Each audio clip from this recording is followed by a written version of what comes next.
En campagne, le Tour de France de BFM TV. Nous sommes en Corrèze aujourd'hui pour parler de la lutte contre les pesticides. Benoît Hamon, Jean-Luc Mélenchon, Emmanuel Macron veulent bannir les pesticides dangereux. Nicolas Dupont-Aignan souhaite réduire les contaminants chimiques pour la santé. Qu'en pensent ceux qui utilisent ou qui luttent plus exactement contre les pesticides? Qu'attendent-ils et que font-ils concrètement? Reportage de Sandra Boulanger et Jérémy Muller. C'est l'histoire d'une pomme de la Concorde, c'est le récit d'une alliance inattendue entre pomiculteurs, riverains et médecins.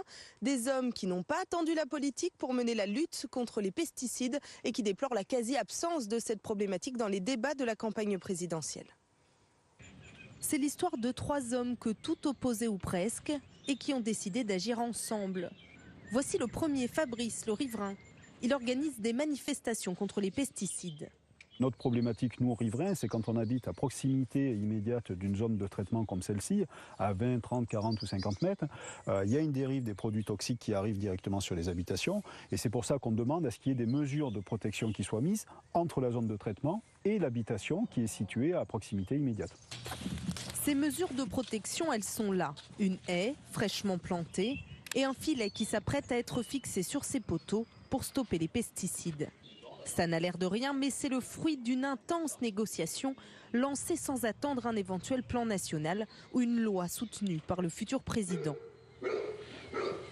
Il y a 3 ans, il y avait de très vives tensions entre riverains et producteurs, prêts à sortir fourche et fusil. Alors le deuxième homme, Laurent, le pomiculteur, a décidé de calmer le jeu. Face à ces tensions, on a réussi à mener un travail en collaboration avec les associations de riverains.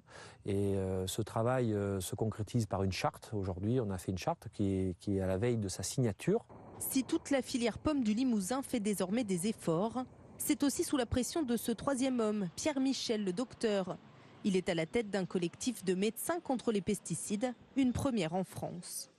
À la nuit tombée, les 3 ennemis d'hier, Fabrice, Laurent et Pierre Michel, se retrouvent dans cette petite ville de Corrèze pour finaliser leur charte. Sachez que je ne vous mens pas quand je dis que je mets la pression sur ma filière pour qu'on progresse. On essaye de faire ce qu'on peut. Un combat avec un mot d'ordre, les pesticides sont dangereux pour la santé. Si on devait donner des noms de maladies, ça serait les lymphomes. En premier, ça serait les maladies de la prostate, les cancers prostatiques, et puis des maladies qui ne sont pas des cancers, qui sont la maladie de Parkinson, les troubles neurodégénératifs. Une thématique, déplore-t-il, délaissée par la campagne électorale. C'est une bombe à retardement, tout le monde le sait. Voilà. Et ça, c'est un peu à l'arrière-plan quand même. C'est quasi inexistant malheureusement, quoi.